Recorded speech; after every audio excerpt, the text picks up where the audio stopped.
So good afternoon, everybody. My name is Jesse, and I am with Exploring by the Seat of Your Pants, the digital education partner of your Toronto Zoo. I am so excited to be here with you today as we continue our effort to showcase and celebrate the most amazing people and places around the globe working in adventure, conservation, and science. Now, the Toronto Zoo has joined us for so many programs over the last couple of years, and it's been such a special opportunity to feature their wildlife. From polar bears to giraffes, lots of birds and mammals going on. Today, we're going to do a little bit of something different, and particularly with some of my very favorite creatures. Now, I grew up as a boy in Toronto. The Toronto Zoo was like a home away from home to me, and my very favorite pavilion was called the Australasia Pavilion, where they specialize in featuring some really amazing reptiles and amphibians. Now, for our students today in our classes, a lot of you might have a favorite animal. Maybe it's a bear or a lion or a tiger, oh my. Maybe it's something like a flamingo or an eagle, and those are all perfectly valid choices. When I was a kid, my favorite things were snakes and crocodilians. I loved reptiles. The fact that they're so unique, the fact that they've lived so long on this planet, they're such special creatures. And so today, we're going to explore the wide and wonderful world of reptiles and amphibians, learn a little bit about how they maintain their temperature in something called thermoregulation, which is your science term of the day. And without further ado, I'm going to turn it over to Mary Ellen to blow our mind over the next 20 minutes or so. So buckle up, folks, and let's dive in. Thanks, Mary Ellen. Hello, everybody. Thank you so much for joining me here today. I'm so excited to have you. Like Jesse said, we are in our Australasia section of the Toronto Zoo right now. But before we get started on our super exciting program, we are going to bring up really quickly and do a land acknowledgement here for the Toronto Zoo. So we acknowledge that the land we stand on is the traditional territory of many nations, including the Mississaugas of the Credit, the Anishinaabeg, and the Chippewa of the Haudenosaunee and the Wendat peoples, and is now home to so many diverse First Nations, Inuit, and Métis peoples. I also acknowledge that Toronto is covered by the Treaty 13 with the Mississaugas of the Credit and the Williams Treaty signed with multiple Mississaugas and the Chippewa bands. Thanks so much, Jesse. All right, so let's get started on our program here. Like Jesse said, we are going to be learning about quite a few reptiles and amphibians as well today. But I wanted to make sure there were some that we could relate to. So we are, in fact, humans, and we are mammals. So I've also featured a couple mammals here for us as well today. But unfortunately, Puzzle, she's right behind me there in her little nest box. She looks a little bit shy today, so don't worry. I do have some photos we can show of her so you know what she looks like.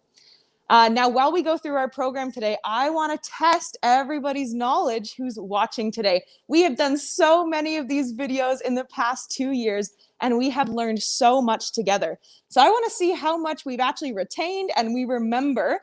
So I'm going to be asking quite a few questions through today's program.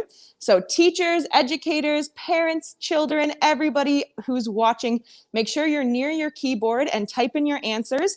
Jesse's going to read some of them back for me when we ask our questions, and we'll see and get everyone participating. So without further ado, I'm going to turn our camera around here. So give me one quick second. And then we're going to talk about Puzzle and how different animals like to thermoregulate and what really is thermoregulation. So as some of you might know from in your science classes, we learn about a term called cold-blooded and warm-blooded. I'll just throw those words out there. Jesse, do we have anyone saying, yes, I know those in the chats? Ooh, so again, folks on YouTube, folks on Facebook, we got a wide audience from all around the world today on the Zoo Facebook channel in particular, which is awesome, plus all our crew live here on StreamYard.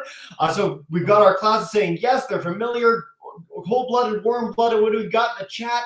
All sorts of yeses. So yes galore, Mary Ellen, which is a good sign to start. Beautiful. That is a great sign to start. So I'm going to be using those terms today. So warm-blooded and cold-blooded as I talk about animals. But I want to introduce you to a really quick term that's maybe a better way to describe those words. And it might be a new word for you today as well. So instead of warm-blooded, a more proper word for it is called endothermic, which means inside temperature. And instead of cold-blooded, a more proper term is ectothermic, which means outside temperature. And this is because warm and cold blood can be kind of confusing. If you have really warm blood or you have really cold blood, you actually may not be alive anymore. Your blood needs to be the exact right temperature for your body. And most of the time, that's a little bit on the warmer side.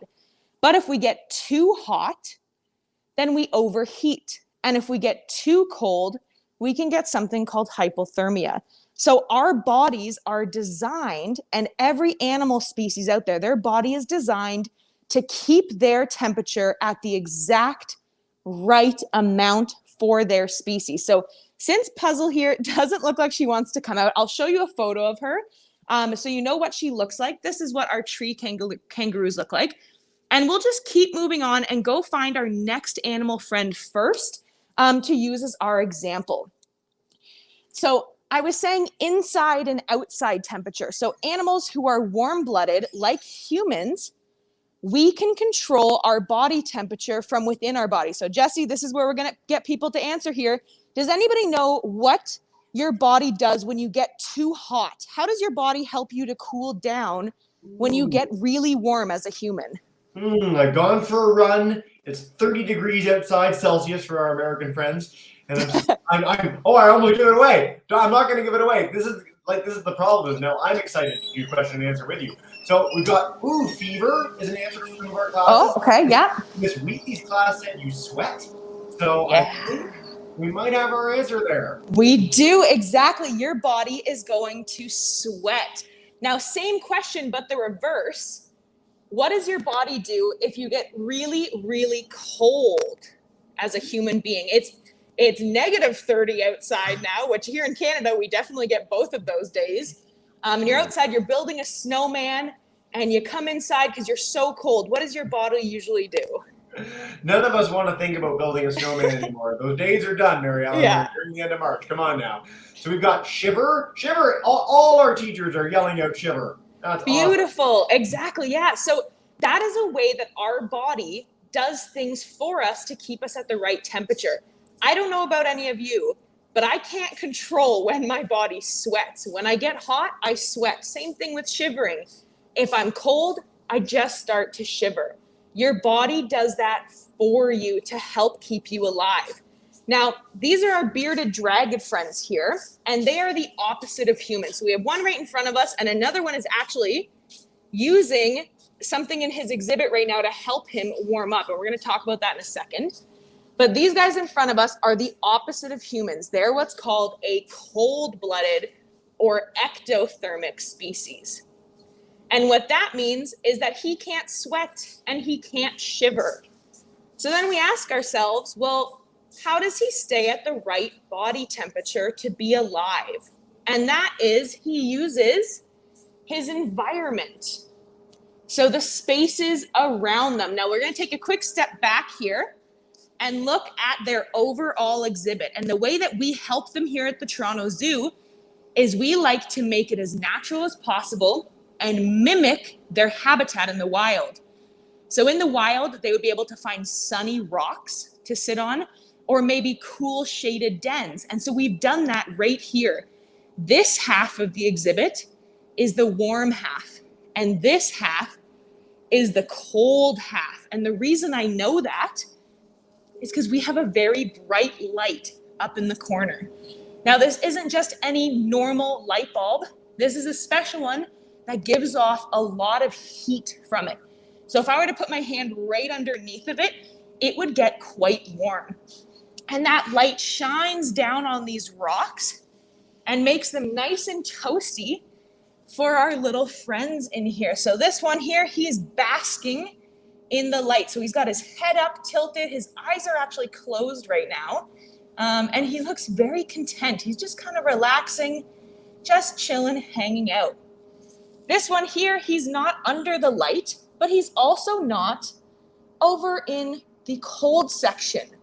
So this tells me that he's just right. This is like a perfect spring day for them here. They don't need a coat to go outside, and they're okay in just kind of being outside in a t-shirt. So he doesn't need to go to the hot area or the cold area.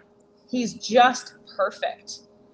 Now, sitting under a sun or not sitting under the sun is a great way to warm up or cool down, but animals can take it a step further.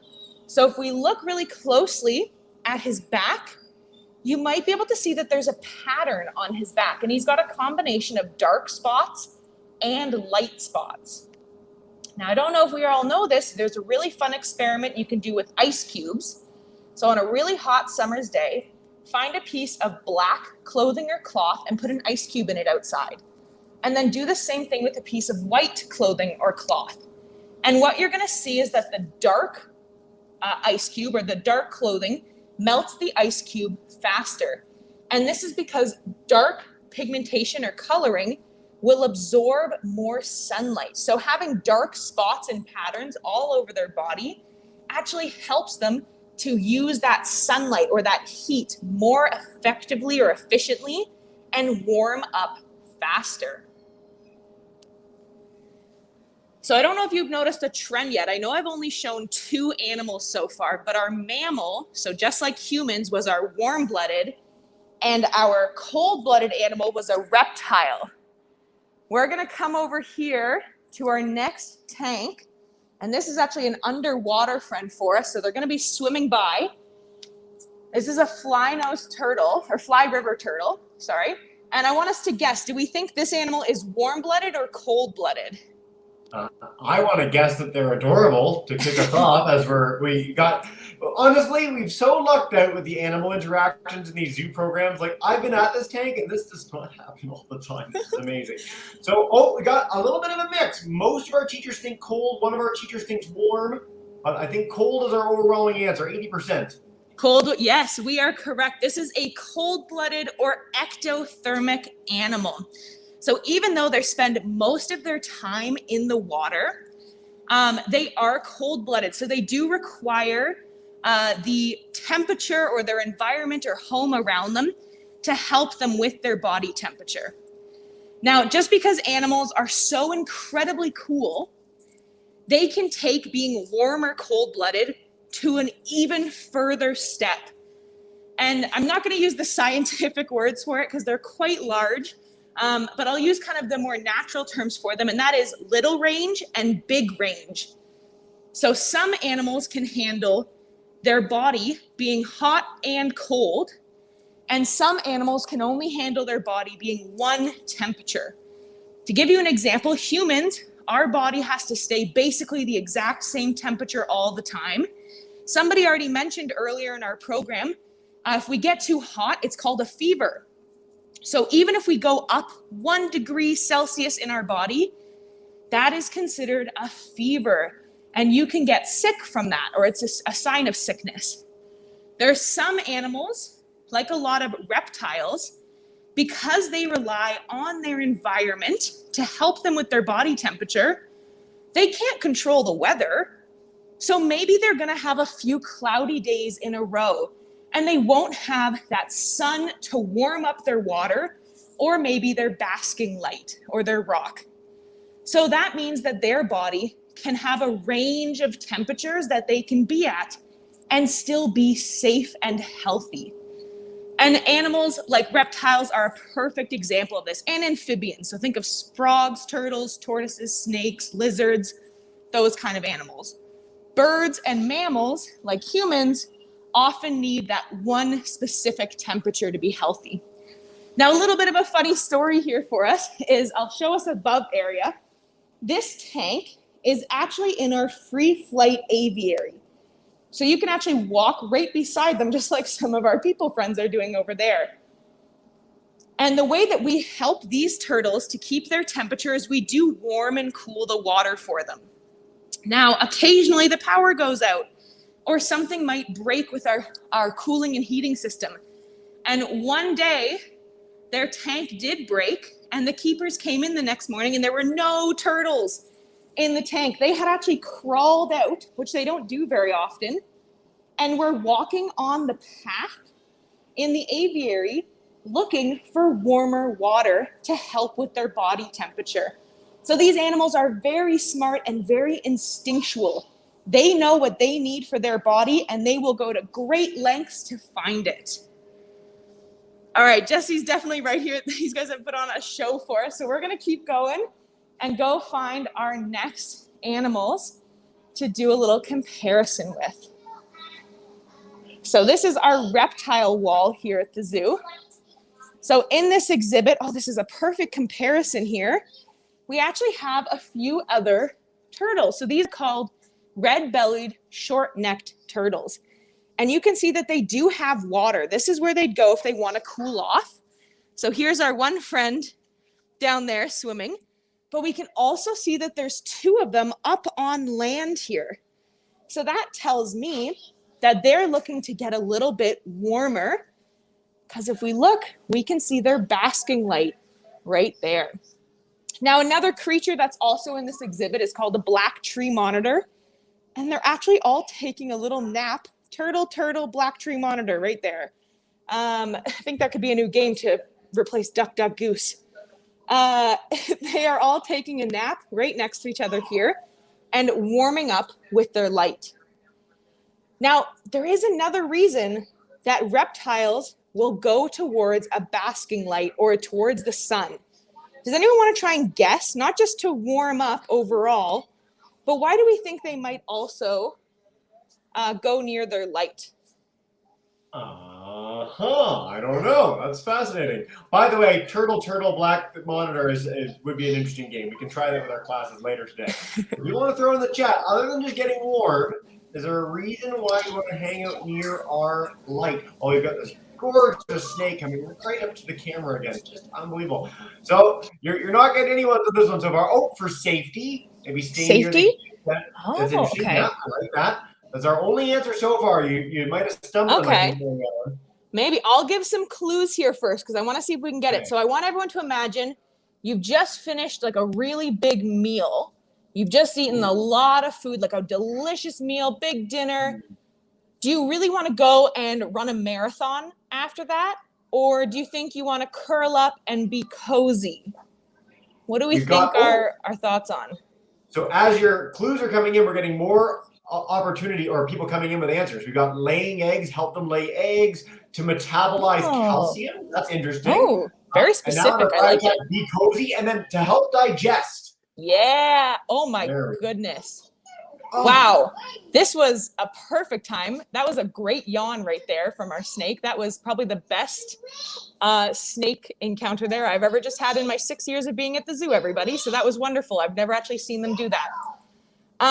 Yes, that was the correct answer, to help them digest. And snakes are a great example of this. This also happens to be my favorite snake in the whole zoo. And that is actually because of their name. So they're called the red-tailed green rat snake. And the reason that I love them so much is because their name is so literal for them. What are they? Well, they're a snake. In fact, they are a red-tailed green snake. Well, Mary Ellen, what do they like to eat? Well, you don't say. They like rats. Therefore, they are named the red-tailed green rat snake. Everything you need to know about these guys is in their name, which is why I love them so much. But I'll go back to our digestion talk here. It just goes to show that there's multiple reasons for temperature differences and thermal regulation. So we are correct here. The group was correct. After they have a big meal, you'll often find a lot of animals trying to be very warm. So their heat lamp is just up here. That one up there is basking. And that's because it helps speed up their metabolism and digest their food faster. These animals are eating in the wild live prey, but mostly meat is the key component here. And meat can go bad if it takes too long to digest in their system. So they want to digest it as fast as possible to make sure they don't get sick. And they also want to get all of the nutrients possible out of it as well. All right, now our next couple snakes here are like we copy and pasted them next door to each other. We have 3 big snakes in a row, and you'll get what I mean here as we start to look at them. So this one's here called the emerald tree boa. And then right next door, you're going to say, Mary Ellen, you're just looking at the same snake. But nope, they are different. This is called a green tree python. And they follow the same sort of habits that I just mentioned. They'll go near their basking lamp when they want to be hot. They go into their cooler, lower sections when they want to be cold. We also keep, you're going to notice there's a lot on the glass here. It's not super clear. That is actually water. So we mist their environment, like with a spray bottle every day, a couple times a day actually. And that's to make sure they have humidity in their habitat with them because they really like that humidity. All right, we're going to come around the corner here. And I always say this, again, we're veering off of our thermoregulation here, but that's okay for 1 second because I cannot go in this exhibit without telling a quick little story. So in here, we're going to see two little wombats, Arthur and Matilda. Here's one of them right now. We'll keep our eyes peeled for the other one. But as I'm looking around, I'm also looking for a creature named Annie. Now, Jesse knows about Annie, and I don't actually know, Jesse. Have you ever seen Annie in person here at the zoo? I've never seen Annie, and I really want to, but I know you have even more reason to want to. Right? It has been 6.5 years of never seeing Annie, and we know she's here because she does eat. And the best way to describe her, she is called an echidna. So I like to imagine if a platypus and a porcupine had a baby together. The best I can do is show you a photo of her right here. And that is what she looks like. And the reason we can never see her is because if you see all these holes in the exhibit, she likes to dig and she likes to be underground. And she doesn't really come out and about at this time of the day. She's more of a sunset kind of gal. She likes that golden hour.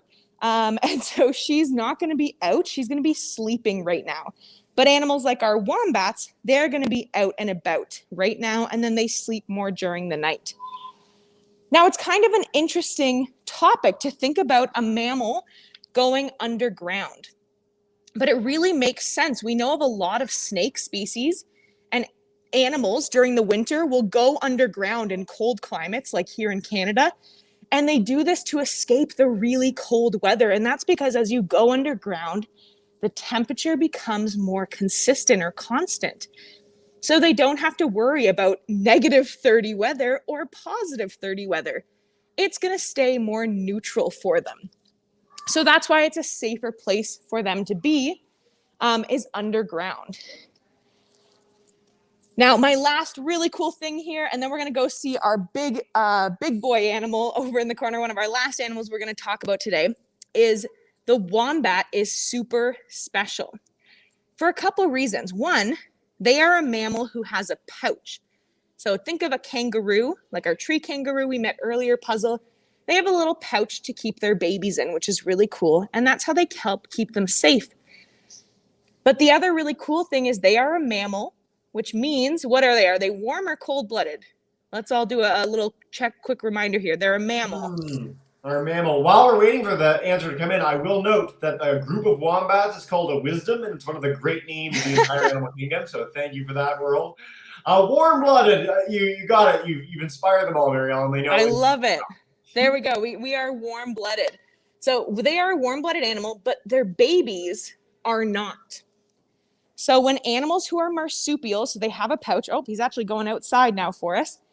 When they are first born, they're actually born as a cold-blooded animal.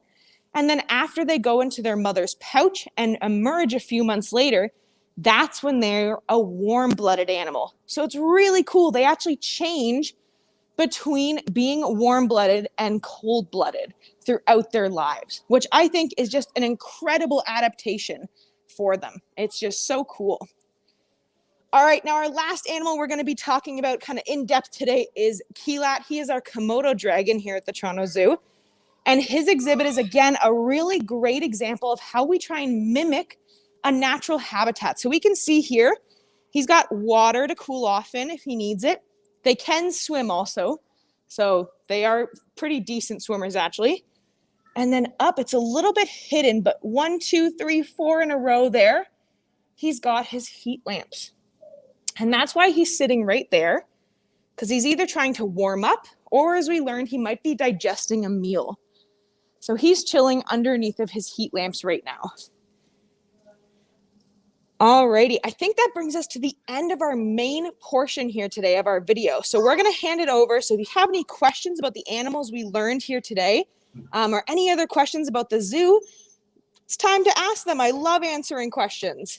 All right. Well, Mary Ellen, thank you so much. And what a diverse group of creatures. I've already taken the snapshot of our snake yawning on camera. That is unbelievable. I've only seen that a few times in my whole life, and I had a pet snake. So there you go.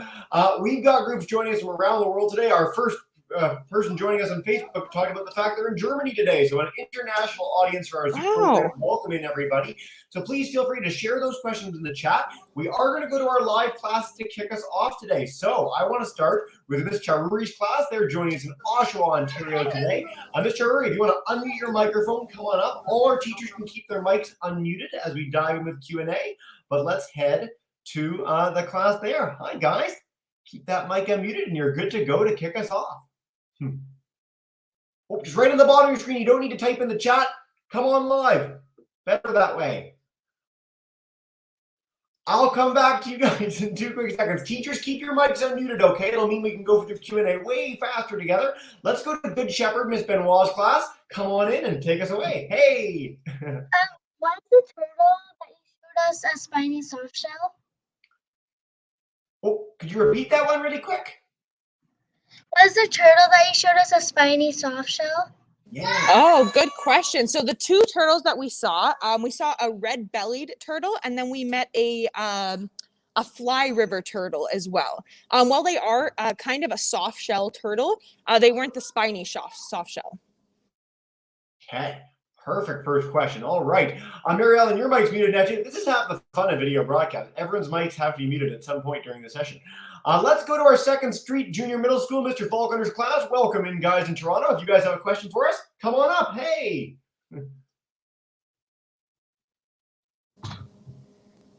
Hi there. Oh, if you're sharing it, your mics are off. So we got to come in a little early, guys. Your mic's on, but it's just not working for us right now. So share your question in the chat. I'm really sorry, guys. Everyone's got some technical difficulties today. Keeps us on our toes. Miss Bork's class joining us in Connecticut. If you guys have a question, I'll come to you in a second. Come on in, grade 2s. Hi. Nope. Your mic's not working either. Nobody's mics are working. They're all attached, but nothing's. Oh, no. This is half our fun, Mary Ellen. This is the most ever. It is. Mics that have been not working. Let's take some from YouTube for a minute. We'll go to Mr. Shattuck's class in a minute. Oh, so Miss Abby's class on YouTube wants to know, is there such a thing as an ectothermic cold-blooded creature or an endothermic warm-blooded creature? So you get sort of like a mix of them at any point or not? You definitely can. So I'll use the warm and cold-blooded kind of words right now, but essentially the warm-blooded is an endothermic animal. It's just a more accurate way of saying warm-blooded. And ectothermic is cold-blooded, but where you can get the mix is you can get a warm-blooded species that needs to have a very specific temperature to survive, or a warm-blooded species that can have a wide range of temperature. So for example, human beings, we are warm-blooded endothermic, and we can only survive if our body temperature is one specific. I believe it's around 37 degrees Celsius. If we even go up to 38 or 39 degrees Celsius, that can really hurt us. And that's called a fever. And we're usually sick when that happens. And having a fever for too long can actually be really bad for our health. But I don't know if anyone, I might be dating myself here. There's a TV show called Kim Possible, and they have a pet naked mole rat on that show. We do have naked mole rats here at the Toronto Zoo, but they live in the African rainforest pavilion. So they're not near us right now. But they are a mammal that is cold-blooded and can survive at a wide range underground. So they're kind of a very unique species. They're kind of an outlier. And then our marsupials, so our wombats that we just met, they are cold-blooded or ectothermic at birth, but turn endothermic or warm-blooded later on in life. So you definitely can get a combination. That's what makes animals and science and species out there so cool, is you have this diverse range And it's very much needed for all of them to be able to survive in their designated habitat or home. So it's an incredible range we can see out there. Very, very cool and great question, guys. All right, let's head to Chalk River, Ontario for Mr. Shadowscoop. Unmute that mic, fingers crossed, and we're going to come back to our live classes and see if everything's working in just a second. So, bottom of your screen, that microphone symbol. There you go. How long till the meat goes bad in the snake's stomach? Ooh, how long until the meat goes bad? That's a great question. Depends on what they were eating and how long it was maybe already passed away for. So animals like Kiko here, he also takes a long time to digest, but he also takes a long time to actually kill his prey. So he's often going to do 1 or 2 big bites on them, and then they kind of die in a longer period of time or pass away over a longer period of time.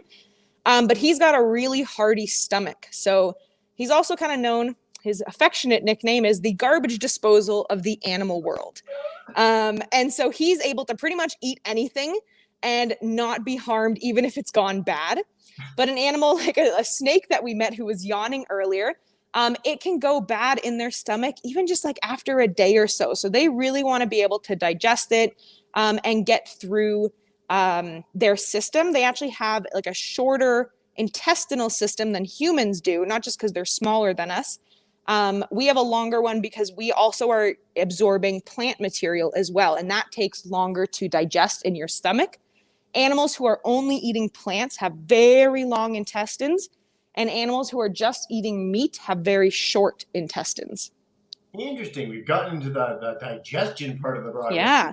I'm also going to move us here to another animal. Not that Keelat's not really cool, but he's not doing a whole lot. And that's pretty much most ectothermic or cold-blooded animals don't move a lot. And that's because why would you run around and get all hot to just force yourself to cool down later on? So if they're at the right temperature, they tend to just hang out and chill. So I'm going to rotate here between a couple of our fish tanks as we take our next few questions. Fantastic. Well, we're going to go back to Miss Bork's class. I think they got their mic working again, so we're going to check in with them and see. And if not, I have their question in the chat. 3, 2. Go ahead. How hot can a reptile's body get? How hot can a reptile's body get? Nice. That's a wonderful question. So depends on the reptile, which I know is not the best answer. But it depends on where they live in the world full time and the type of reptile that they actually are overall. But to give you a comparison, humans, we're about 37 degrees Celsius all the time. Most animals try and stay within a 10-degree range to our body. And that's kind of their pinpoint that they stay on. But of an animal who lives in a climate that gets really cold all the time, they might be able to survive at a lower temperature versus an animal who lives in a climate that's hot all the time. Their base level is going to be warmer. One thing that's kind of neat too that you can look at if you look at animals in various parts of the world is how their bodies are shaped. So you'll notice in Arctic or Antarctic environments, a lot of animals are more spherical. They're fat. They keep all that heat in. Whereas animals in the tropics tend to be thinner and skinnier so they can radiate that heat outward. So the way our bodies are formed is a direct relation to where we live on this planet. Which is really exactly. You're exactly on the right track there, Jesse, as well. I'll add to that. Take a look at animals' ears, tails, and fingers when you're looking at them. So animals who tend to live in a colder climate or can get cold have small appendages. So their ears are close to their body. Their tails are short and stubby. Think of like a polar bear or a grizzly bear versus an animal like an elephant. Elephant ears are massive and they can actually help cool the elephant off.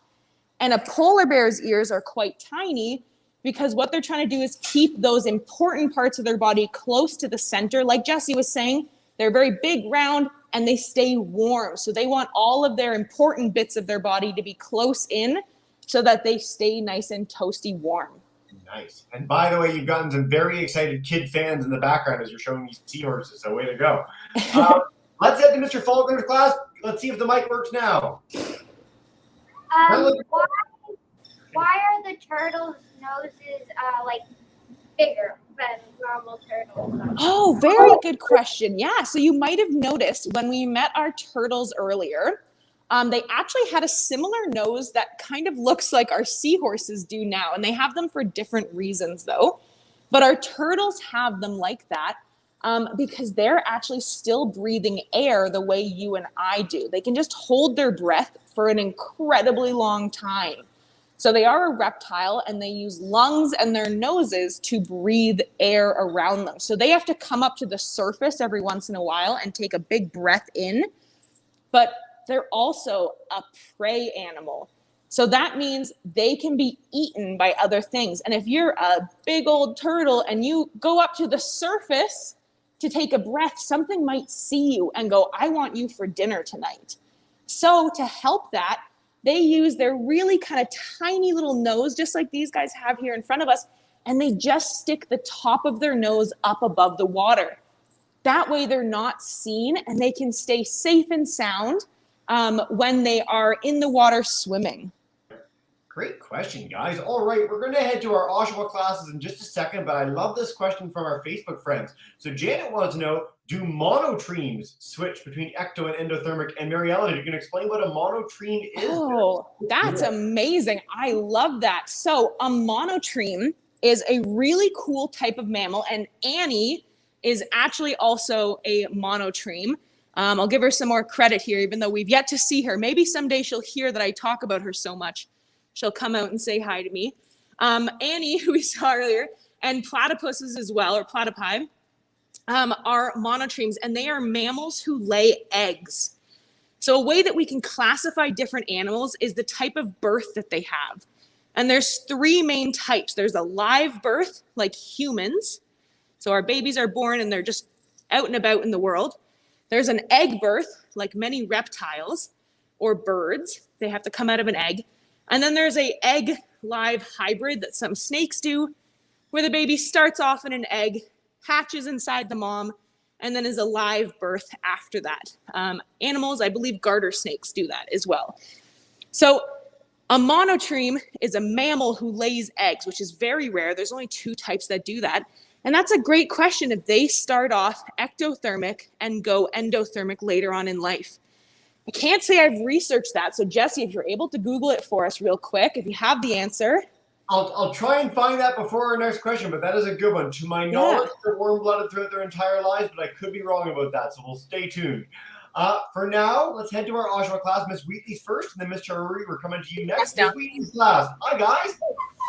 Say hi. Hi. Okay, go ahead, Sylvia. How old is the Komodo dragon? Oh, how old is our Komodo dragon? Okay, let me think about that for a second. Keelat was actually born here at the Toronto Zoo as well, which is really cool. And he was actually part of the first clutch or hatchlings of his species here, which is also pretty neat as well. Let me think for a second. I'll also say, while I'm thinking on that date, whoever did ask the question about the monotremes, it's not very rare that I'm stumped by a question. So I want to congratulate you on that for something that I don't know. And I'm very interested to learn now and find out more. So I love that opportunity as well.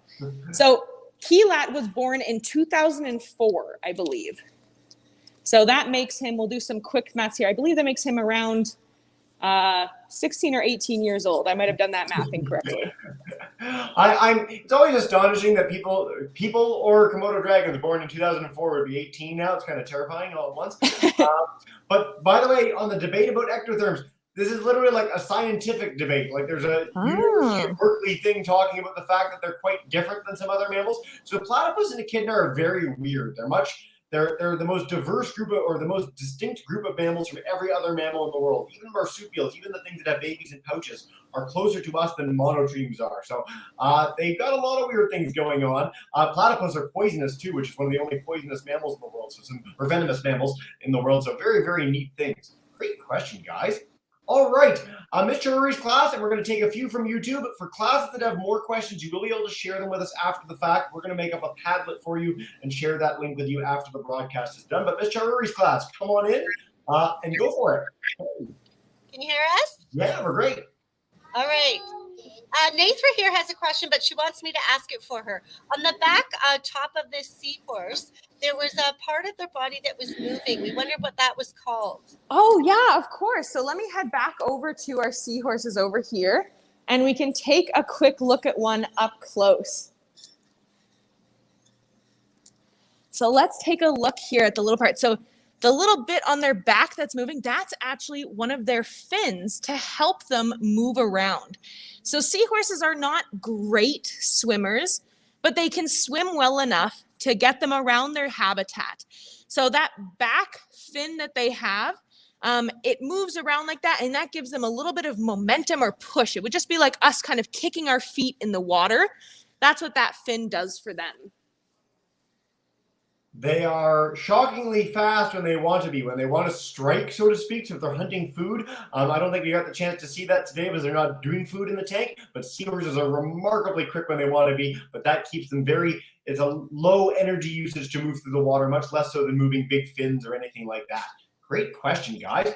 All right, we are at the 40-minute mark, so I want to make sure we've got some time for just a few more questions from some of our classes.